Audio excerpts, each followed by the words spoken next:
Welcome to CJ TV. ఈరోజు మన స్టూడియోలో ఉన్నారు భానువత రాయ్, కాంగ్రెస్ అధికార ప్రతినిధి. వారితో మాట్లాడి తాజా రాజకీయ పరిణామాల గురించి ముచ్చరిద్దాం. నమస్తే అండి. నమస్తే. తాజాగా మనకి ముఖ్యంగా మన తెలంగాణ రాష్ట్రం మొత్తం కూడా ఒక అలజడిలాగా ఉండేటువంటి విషయం ఏంటంటే 42% బీసీలకి రిజర్వేషన్ స్థానిక సంస్థల్లో. దీనికి సంబంధించి ఏ పార్టీకి ఆ పార్టీ క్రెడిట్ తీసుకునేటువంటి ప్రయత్నం చేస్తూ ఉంది. ముఖ్యంగా ఒక పక్కన కవిత, కల్వకుంట్ల కవిత అంటున్నారు నా యొక్క ఉద్యమాల వల్లనే ఇలా అయిందని. ఇంకో పక్కన తీన్మార్ మల్లన్న, ఇలా ఎవరికి వాళ్ళు క్రెడిట్ మా యొక్క ప్రజల వల్లనే ఈ ఒక్కటి ఇచ్చారు అంటున్నారు. నిజానికి ఇది ఈ టైంలో ఇవ్వడానికి కారణం ఏంటంటారు? స్థానిక సంస్థల ఎలక్షన్లో మీరేమైనా దాని వల్ల లబ్ధి పొందేటువంటి ఉద్దేశం ఏమైనా ఉందంటారా? ఇది ఎవరు గొప్ప కాదండి. ఇది రాహుల్ గాంధీ, రేవంత్ రెడ్డి గారి యొక్క గొప్ప. రాహుల్ గాంధీ గారి కన్నా ముందు కవిత ఏమైనా మాట్లాడిందా బీసీల గురించి? రాహుల్ గాంధీ గారి కన్నా ముందు ఏమైనా తీన్మార్ మల్లన్న మాట్లాడిందా? కాబట్టి ఇది ఒక కాంగ్రెస్ పార్టీ బీసీలకు మనస్ఫూర్తిగా న్యాయం చేయాలనుకున్నది. అందుకే రాహుల్ గాంధీ గారు ఎప్పుడో భారత్ జోడో పాదయాత్ర నుంచి పార్లమెంట్ లోపల బయట ఇత్నా ఆబాదీ ఉత్నా హక్, మేమెంతో మాకంత వాటా అనేటువంటి వాదన వినిపించుకుంటూ వచ్చారు.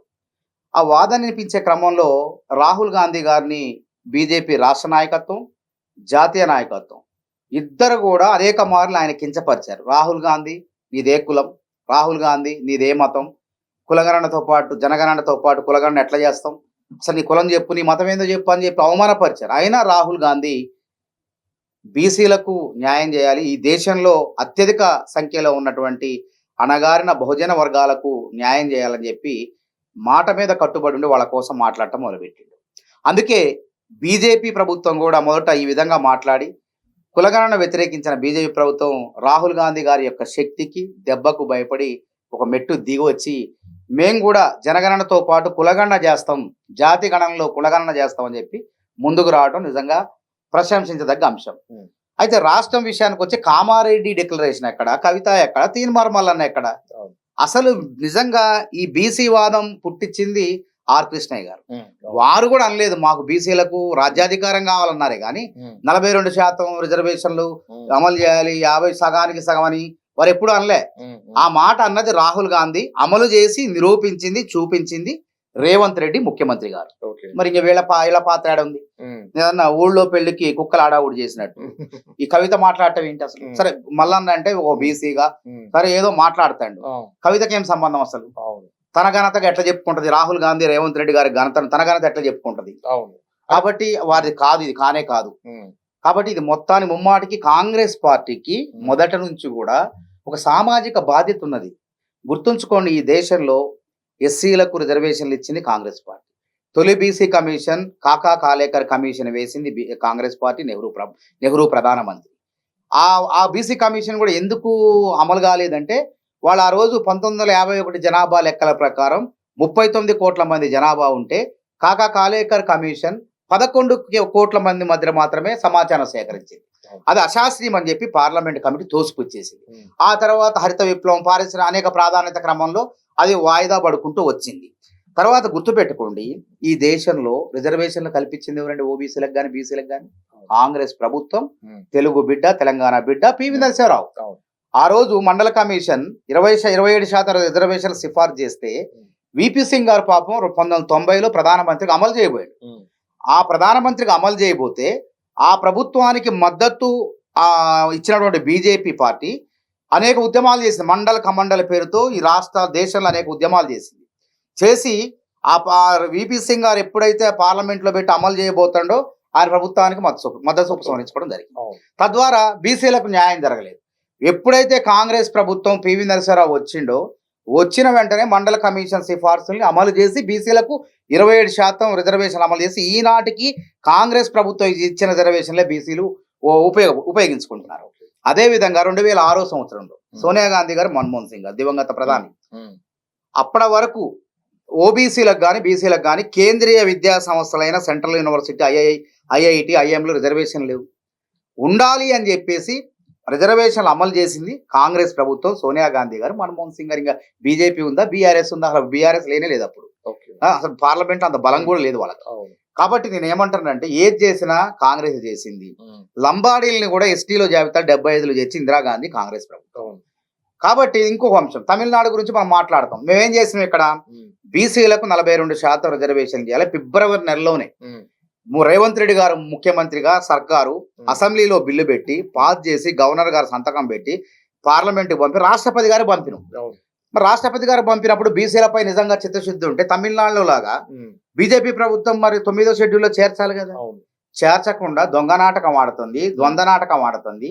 ఇది ముమ్మాటికి బీసీలకు ద్రోహం చేస్తుంది. మళ్ళీ బీసీలకు కాంగ్రెస్ పార్టీ ఎప్పుడు రిజర్వేషన్లు ఇస్తే అమలు చేస్తుంది అంటున్నారు. అధికారం మీ చేతిలో ఉంది. కేంద్రంలో మీకు అధికారం ఉంది కాబట్టి అమలు చేయండి. ఒక విధంగా చెప్పాలంటే ఇప్పుడు తమిళనాడు రిజర్వేషన్లు అమలవుతున్నాయి. 69% రిజర్వేషన్లు అమలవుతున్నాయి. వాళ్ళు కూడా 9వ షెడ్యూల్లో చేర్చుకున్నారు. అంటే ఒకటి మమతారాయ్ గారు, ఇప్పుడు 9వ షెడ్యూల్లో చేరడానికి కారణం ఆ రోజు సీఎం వెళ్ళి ఢిల్లీలో కూర్చొని ఇది అయ్యేదాకా నేను ఢిల్లీ నుంచి కదలను అని చెప్పేసి మంకు పట్టేటువంటి జయలలిత సాధించింది. అలా మీరు ఎందుకు సాధించారు? జయలలితతో పాటు అక్కడ రాజకీయ పార్టీలకు బీసీల పట్ల చిత్తశుద్ధి ఉంది. ఒక జయలలితే కాదు, డిఎంకే కరుణానిధి మేము సిద్ధం, మేము మద్దతు ఇస్తాం ఈ విషయంలో.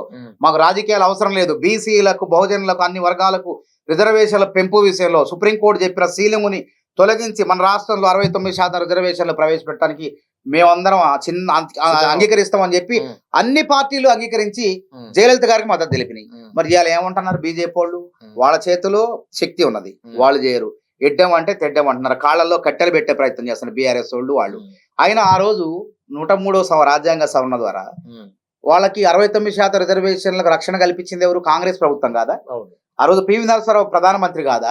ఇన్ని చేసి ఎందుకు చేయలేము? అందుకే మేమేం చేస్తున్నాం, బీసీలకు రాజ్యాంగబద్ధంగా ఎటువంటి న్యాయపరమైన చిక్కులు లేకుండా మనం ఆర్డినెన్స్ ద్వారా 42% రిజర్వేషన్ కల్పిస్తాం. పంచాయతీరాజ్ చట్టంలోని 285 నిబంధనలో సెక్షన్ 3ని సవరించేసి మార్పు చేసేసి మనం బీసీలకు ఒక జీవో తీసి ఎన్నికలకు పోతాం. బీసీలని స్థానిక సంస్థల్లో వాళ్ళ అధిపతులుగా చేస్తాం, మున్సిపల్ చైర్మన్లుగా, జడ్పీ చైర్మన్లుగా, మేయర్లుగా చేద్దామని చెప్పి కాంగ్రెస్ ప్రభుత్వం నా కంకణం కట్టుకొని ముందుకు పోతుంటే వీళ్ళు బీసీలకు ద్రోహం చేసే ప్రయత్నం చేస్తున్నారు. అంటే కాంగ్రెస్ కు పేరు వస్తుంది, కాంగ్రెస్ కు పేరు రావటం బీజేపీకి ఇష్టం లేదు, కాంగ్రెస్ కు పేరు రావటం బీఆర్ఎస్ కి ఇష్టం లేదు. కవిత గారు నేను అడుగుతున్నా, సరే మీరు ఎన్ని అడ్డంకులు సృష్టించినా మా రేవంత్ రెడ్డి గారు సర్కారు రాహుల్ గాంధీ గారి మాట మీదకు మొన్న కేబినెట్ సమావేశం జరిగింది. అడ్వకేట్ జనరల్ కూడా సమావేశానికి పిలిచి న్యాయపరమైన చిక్కులు లేకుండా ఎవరైనా కోర్టుకు వెళ్లకుండా హైకోర్టులో, సుప్రీంకోర్టులో కేవియట్ కూడా దాఖలు చేసే అంశం పైన కూడా జాగ్రత్తలు వహిస్తున్నారు, అమలు చేస్తున్నారు. కవిత గారు నేను అంటున్నా, అసలు మీ పార్టీలో సామాజిక న్యాయాలు మీది ఏ పార్టీ? మీరు బీఆర్ఎస్ అని ఎవరు అంగీకరించట్లేదు, మీరు జాగృతి అని చెప్పుకుంటున్నారు. కనీసం మీ జాగృతి అధ్యక్ష పదవిని బీసీలకు ఇస్తారా చెప్పండి? ఆ బీసీలకి ఇయ్యరు. కనీసం మీ పార్టీలో, బీఆర్ఎస్ పార్టీలో సామాజిక న్యాయమే లేదు. పార్టీ పెట్టి 2001లో పార్టీ పెడితే ఒక్కడన్నా మీ పార్టీ అధ్యక్షుడు ఒక బీసీ కానీ, ఒక ఎస్సీ కానీ, ఒక మైనారిటీ కానీ, ఒక ఎస్టీ అయ్యిండ్రా? కాలేదు. పోనీయండి, మా పార్టీ సామాజిక న్యాయం చేయడంలో దేశంలో దిక్సూచి. ఎందుకంటున్నాం, మీరు పుట్టక ముందే 1962లో దామోదరం సంజీవ్ ఆయన ఒక దళితుని ముఖ్యమంత్రి చేసినాం ఈ రాష్ట్రంలో. ఆయన్నే 2 సార్లు ఏఐసిసి మా పార్టీ జాతీయ అధ్యక్షుడు చేసినాం, 2 సార్లు. అదేవిధంగా ఇప్పుడు అప్పుడప్పుడు దాకా ఎందుకండి, ఇప్పుడు చూడండి, ఇప్పుడు మా పార్టీ అధ్యక్షుడు మల్లికార్జున్ ఖర్గే కర్ణాటక ఒక దళితుడు, మా పార్టీ రాష్ట్ర అధ్యక్షుడు గౌడబిడ్డ మహేష్ కుమార్ గౌడ్ రాష్ట్ర అధ్యక్షుడిగా ఉన్నాడు. కనీసం మీకు డిప్యూటీ సీఎం గారు ఒక దళితుడిగా ఉన్నాడు. మరి కనీసం నేను ఏమంటున్నా, మీకు ఎట్లా ప్రభుత్వంలో ఉన్నప్పుడు చేయలేదు. ఉన్న డిప్యూటీ సీఎం ఊడబీకారు, దామోదర్ రాజేంద్ర మన పేరు మన సిరిసిల్ల రాజయ్య గారిని ఊడబీకారు. కాబట్టి నేనేమంటానంటే, మీ నాన్నగారిని అడగండి, దెయ్యాలు ఉన్నాయంటాం కాదు, దెయ్యాలు ఉన్నాయో చెప్పట్లేదు మీరు. మీ నాన్నగారు, అయ్యా నువ్వు ఆ పదవిలోంచి తప్పుకో, ఒక బీసీకి నువ్వు పోని జాతీయ అధ్యక్షుడిగా ఉండు, రాష్ట్ర అధ్యక్షుడిని ఒక బీసీకి చేయి. ఓకే, బీసీకి కుదరలేదు. కనీసం మేము గతంలో వర్కింగ్ ప్రెసిడెంట్లుగా ఇదే మహేష్ కుమార్ గౌడ్ గారిని చేసినాం, పార్టీ వర్కింగ్ కార్యనిర్వాహక అధ్యక్షుడిగా. అంజన్ కుమార్ యాదవ్ ఒక యాదవ్ని చేసినాం, గీతారెడ్డి గారిని ఒక దళితురాలను చేసినాం, దళిత మహిళను. అదేవిధంగా ఓసీలో జగ్గారెడ్డి గారిని చేసినాం, మైనార్టీలో ఆయన అజారుద్దీన్ గారిని చేసినాం. కనీసం వర్కింగ్ ప్రెసిడెంట్ ఇస్తారా? మీ పార్టీలో సామాజిక న్యాయం చేయకుండా కాంగ్రెస్ పార్టీ చేయబోతున్న, ఆచరణ చూపించబోతున్న సామాజిక న్యాయం నాగానత అని చెప్పి సంబరాలు చేసుకోవడం ఎంత సిగ్గుచేటు. ఒకసారి ఆలోచించి, నేనన్న మాట కాదు, ప్రజలు అంటున్నారు ఈ మాట. ఓకే, అయితే ఇప్పుడు లీగాలిటీ సంబంధించి ఎటువంటి అడ్డంకులు ఉండే అవకాశం? ఎటు మనసుంటే మార్గం ఉంటదండి. రాజకీయ పార్టీలు కాంగ్రెస్ కు పేరు వస్తుందా అని కుళ్ళుకోవద్దు. బీఆర్ఎస్ బీజేపీ నాయకులారా, కాంగ్రెస్ పేరుగా బీసీలకు మేలు చేస్తానని ఆలోచించండి. ఆ క్రమక్రమంగా ఎప్పుడో జరగాలి వాళ్ళకి న్యాయం, కానీ ఇప్పుడు కాంగ్రెస్ పార్టీ రూపంలో వాళ్ళకి మేలు జరగబోతుంది. కాబట్టి మీరు మీ ఇక్కడేం ఇప్పుడు మేలు చేస్తున్నాం, ఎన్నికలప్పుడు కొట్లాడదాం, కానీ బీసీలకు మేలు చేసేటప్పుడు అందరం కలిసికట్టుగా ఉందాం. కోర్టుకి ఎవడు పోతారు? వీళ్ళే పోతారు. ఎవరు పోరు, వీళ్ళే పంపిస్తారు, వేరే దొడ్డిదారులు వేరే వ్యక్తులను పంపిస్తారు. అంటే కుట్ర రాజకీయంగా కాంగ్రెస్ పార్టీ ఎదుగుదలను తట్టుకోలేక బీసీలకు మంచి చేస్తుంటే కాంగ్రెస్ కు బీసీలు ఎక్కడ పట్టు ఉంటుందో పేరు వస్తుందని చెప్పి అడ్డుకునే ప్రయత్నం చేస్తున్నారు. కాబట్టి రాజ్యాంగ పరమైన రక్షణలు కల్పించే విధంగా రాష్ట్ర స్థాయిలో జీవో తీసి ఎన్నికల పోతున్నాం. అడ్డుకుంటే వాళ్ళ కర్మ, బీసీ ద్రోహులు అవుతారు. అడ్డుకుంటే అందరం కలిసి బీసీలకు మేలు చేసిన వాళ్ళు అవుతాం. అయితే ఒకటి మాధవరాయ్ గారు, ఇప్పుడు ఏదైతే బీసీ కులగణన జరిగిందో దాంట్లో కొన్ని కులాలని కావాలని వాంటెడ్లీ పక్కన పెట్టారు, తగ్గించారు అనేటువంటి ఒక కామెంట్ అయితే ఉంది. దీని మీద మీ యొక్క కామెంట్ ఏంటి? 56.33% బీసీలు అని చెప్పి డెడికేటెడ్ కమిషన్ కూడా చెప్పింది. ప్రభుత్వాలు చేయవు. ఈ దేశంలో 7 కమిషన్లు కులగణన ఇట్లా చేస్తే వాళ్ళు రాజ్యాంగబద్ధమైన కమిషన్లు చేస్తాయి. ఈ సర్వేలన్నీ కూడా, ఇట్లాంటి సెన్సెస్లన్నీ కూడా, క్యాస్ట్ కులగణన కూడా మన దగ్గర కూడా చేయటం వాళ్ళే చేశారు. నేను అడుగుతున్నా వాళ్ళ రాజకీయం కోసం. గుజరాత్ లో బీజేపీ అధికారంలో ఉంది కదా, గుజరాత్ లో ముస్లింలలో ఉన్న 170 కులాలని, ఫకీర్లని, తర్వాత రకరకాల పేర్లతో పక్కా ముస్లింలుగా ఉన్నటువంటి పేర్లతో ఉన్న 170 కులాలను ఓబీసీలో చేర్చారు. అంటే ఆ రోజు మీకు గుర్తురాలేదా? ఇక్కడ కూడా ఎవరైతే దోబి అంటే చాకలి పని, మంగలి పని, తర్వాత పారిశుద్ధ్య పనులు చేసేవాళ్ళు బీసీలో ఉన్నారు, ముస్లింల దగ్గర పనిచేసేవాళ్ళు.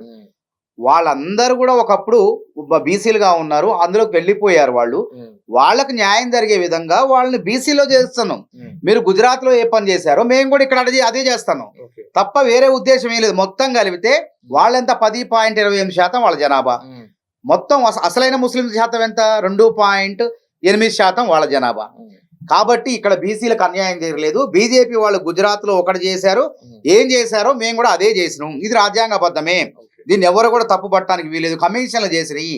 కాబట్టి రాజకీయం కోసం అంటే బీసీల యొక్క జనాభా పెరుగుదల ఉంటే నష్టమా? లాభమే కదా, నష్టమేం లేదు కదా.